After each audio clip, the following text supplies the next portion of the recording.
할렐루야. 3월 31일 월요일 원포인트 큐티에 오신 여러분들을 주님의 이름으로 축복합니다. 오늘 말씀은 예레미야 15장 1절부터 9절입니다.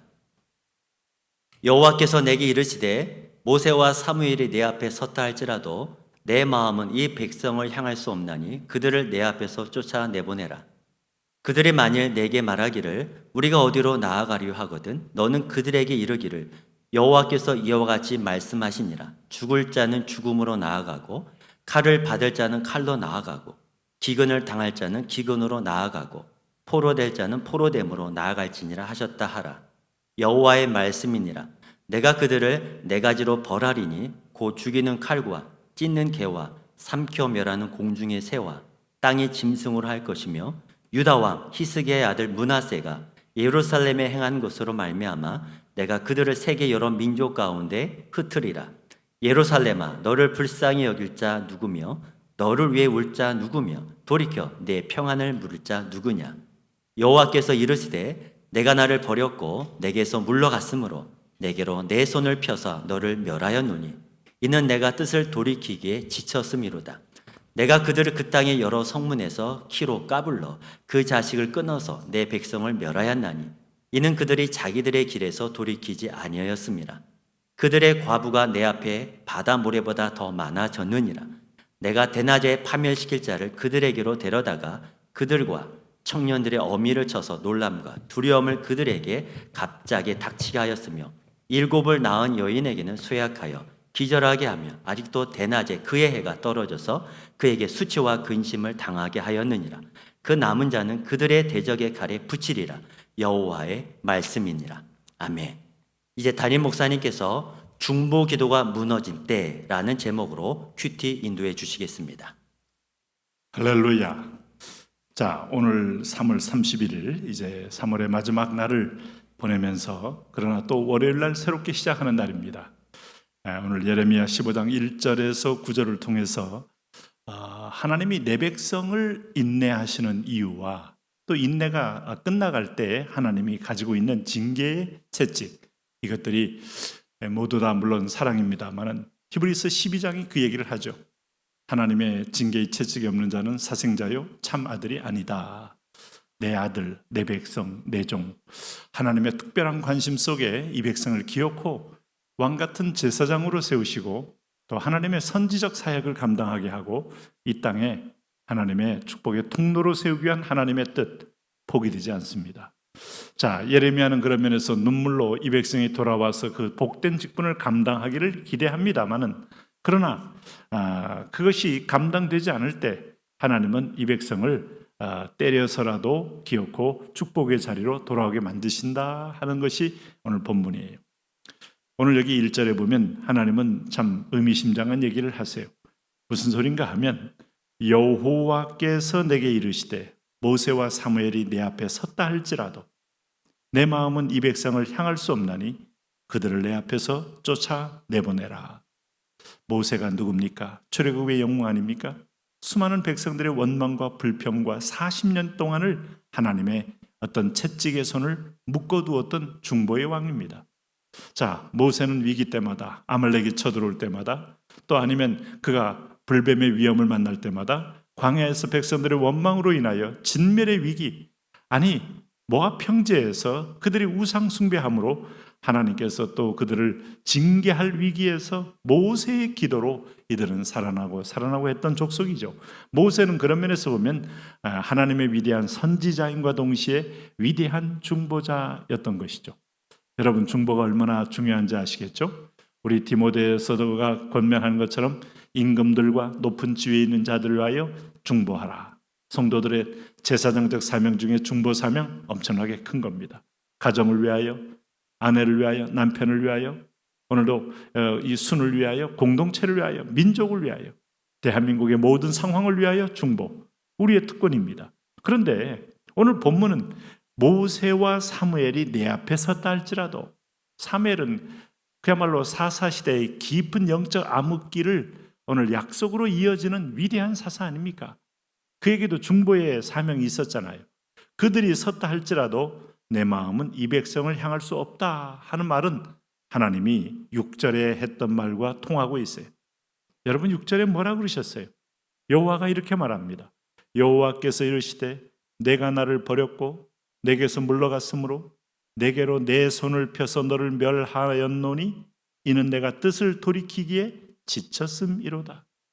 이걸 신인 동력론적 표현이다, 이런 한문적 용어로 쓰긴 합니다만은 하나님이 지칠 리가 있습니까? 그런데 하나님은 우리 시기에 우리 입장에서 이해할 수 있는 표현으로는 하나님의 인내의 지치심, 너는 어찌하여 돌아오지 않느냐, 내가 너희가 이 길이, 신명기 28장에서 약속했던 이 길이 있어요. 여호와의 법도와 하나님의 계명의 법도를 따라갈 때 내가 반드시 잘되고 복되고 번성하고 번성하게 되리라.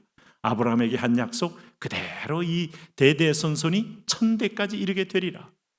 우리 백성들은 여러분 이 땅 가운데도 하나님이 물권도 가지고 있고 통치권도 가지고 있기 때문에 그런 대행자로서의 어떤 축복이 있단 말이죠.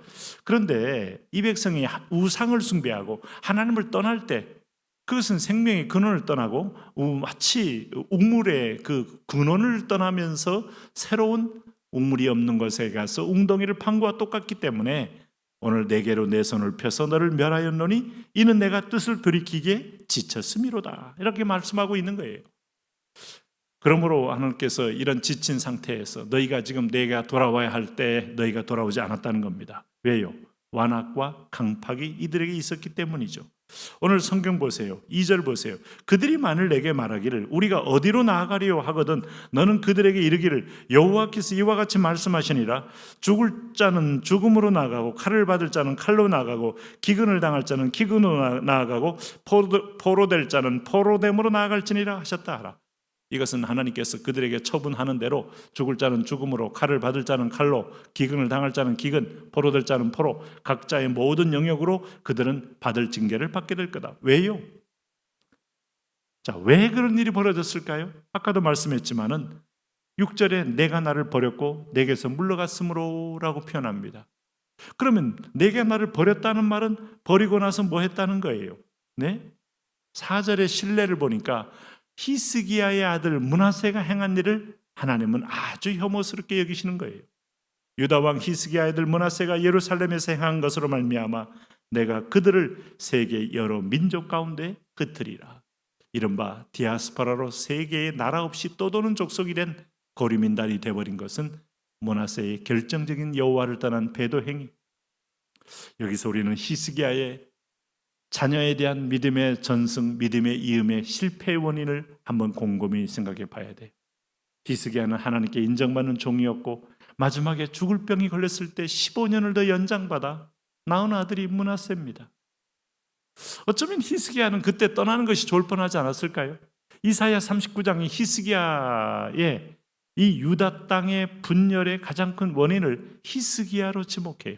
왜? 히스기야 낳은 아들 므낫세가 역사상 가장 악하게 하나님을 향하여 배역하고 배도했기 때문에. 그래서 오늘 므낫세가 예루살렘에 행한 것으로 말미암아 우리는 한 가지 기억해야 합니다. 여러분 10계명을 펼 때마다 1계명에서 4계명을 붙잡으십시오. 나머지 계명은 따라오는 겁니다. 여호와 이름을 망령 때릴 것이 말고 하나님을 경외하며 안식일을 기억하여 지키며 하나님께 올인, 하나님의 최우선, 하나님을 최우선, 사업에도 하나님을 최우선, 공부에도 하나님을 최우선, 우리가 노는 것에도 하나님을 최우선, 하나님을 의식하되 하나님을 위하여. 마치 클라크 선교사가 일본에서 젊은이를 향하여 일본을 떠나오면서 던졌던 마지막 메시지가 우리에게 울림을 주지 않습니까? Boys be ambitious for God. 하나님을 향하여 거룩한 야망을 품어라. 우리는 for God을 떼버리고 야망만 품으라고 하니까 아이들이 또 사사시대를 사는 겁니다. 하나님을 위하여, 하나님의 영광을 위하여. 우리 사도 바울이 얘기한 먹든지 마든지 다 하나님의 영광을 위하여 하라. 이것은 복받는 원리요 비결입니다. 오늘 성경은 이 얘기를 실증적으로 역사 속에서 계속 우리에게 보여주고 있어요. 여러분 여기서 보시면은 결국 오늘 성경에 8절 9절에 보면 하나님이 오늘 너희를 떠났을 때 너희에게 닥칠 불행에 대해서 한번 눈을 떠보라는 거예요. 8절에 뭐라고 말했습니까? 그들의 과부가 내 앞에서 바다 모래보다 더 많아졌느니라. 남자들 다 어디 갔습니까? 죽었기 때문에 아내가 과부가 된 거 아니에요. 내가 대낮에 파멸시킬 자를 그들에게로 데리려다가 그들과 청년들의 어미를 쳐서 놀람과 두려움을 그들에게 갑자기 닥치게 했으며 수많은 주변의 외적들과 이스라엘을 둘러싼 모든 이방 대적들은 이들에게 그 칼날로 수많은 남편들을 도륙하여 데려가게 만들 것이다 하는 얘기예요. 9절에 보시면 7은 낳은 여인에게는 쇠약하여 기절하게 하며 아직도 대낮에 그의 해가 떨어져서 그에게 수치와 근심을 당하게 하였느니라. 그 남은 자는 그들의 대적의 칼에 붙이리라. 결국 살 수 없다는 겁니다. 자, 여기서 우리 다시 한번 말씀을 정리합니다.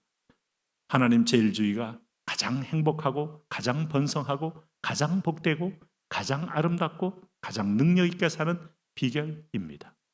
하나님 떠날 때 우리에게 남는 것은 파멸과 흩어짐밖에 없습니다. 오늘 당신의 가는 여정에 분명한 이 원리를 적용하며 축복을 누리십시오. 하나님 그런 은혜로 누리며 살게 하여 주옵소서. 예수님 이름으로 기도합니다. 아멘.